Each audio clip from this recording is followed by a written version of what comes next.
Cabinet Secretary, Ministry of Environment, Climate Change and Forestry, Principal Secretaries present, Honorable James Mushiri, Deputy Governor, County Government of Nairobi, National and County Government leaders present, distinguished partners and stakeholders. Our esteemed guests, the children present today, ladies and gentlemen, good afternoon. Good afternoon. Happy Mazingira Day. It is an honor to welcome you all to State House today, especially the learners who have joined us from across the country. We are gathered to mark two historic events: the first Mazingira Day celebrations and the inaugural winners ceremony of the First Ladies Mazingira Awards. These two significant events highlight the importance of environmental conservation and also recognize the role that children and young people play in shaping a greener future for Kenya. I thank the Ministry of Environment, Climate Change and Forestry for ensuring that this first celebration of Mazingira Day has a heavy focus on children's participation in climate action. Exactly 20 years and 2 months ago today, in the city of Oslo, Norway, a Kenyan was awarded one of the highest honors in the world, the Nobel Peace Prize. That Kenyan was Professor Wangari Maathai, the first African woman to receive the prize for her work in environmental conservation. Professor Wangari Maathai left us with many great teachings, but one that stands out to date is the story of the hummingbird. While a great fire raged in the forest, the tiny hummingbird carried water in its small beak. Doing all it could help, the bird did not wait for someone else to act. It simply did its part. The spirit of the hummingbird is alive today in the learners across the country who participated in the First Ladies Mazingira Awards 2024. You may be young, but your actions, like the hummingbird story, have a great impact. On 6 September 2023, our President, Dr. William Ruto, read the Africa Leaders Nairobi Declaration on Climate Change during the first African Climate Summit. This included a clear call for inclusive climate action that engages children, youth, women, and vulnerable communities. A day later, we launched the First Ladies Mazingira Awards as the first intervention in the continent in response to the declaration.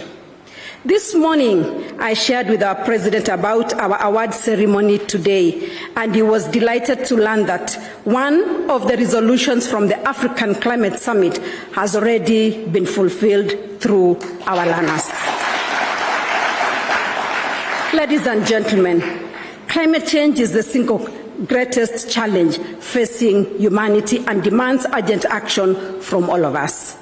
Though you, as children, are not responsible for the problem of climate action, you bear its heaviest burden.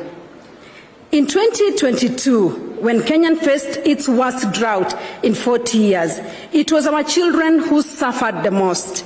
As families struggled to find food and water, some schools were forced to close, and some of you had to drop out of school to help your families survive. This is why we must see climate change not just as an environmental issue, but as a crisis that directly threatens our children's present and future. This is the reason why children must be central in our climate action.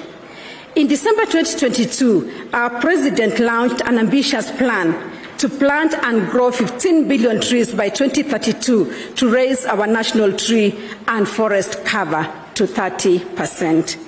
I made 2 commitments in support of this vision: to plant and grow 500 million trees and to recruit learners and women across the country to support this vision.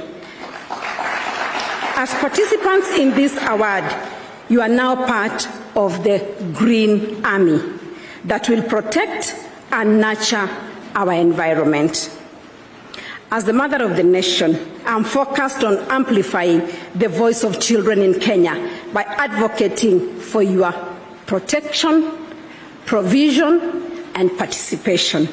The First Lady's Mazingira Awards falls under children's participation, ensuring that no learner is left behind in our climate action.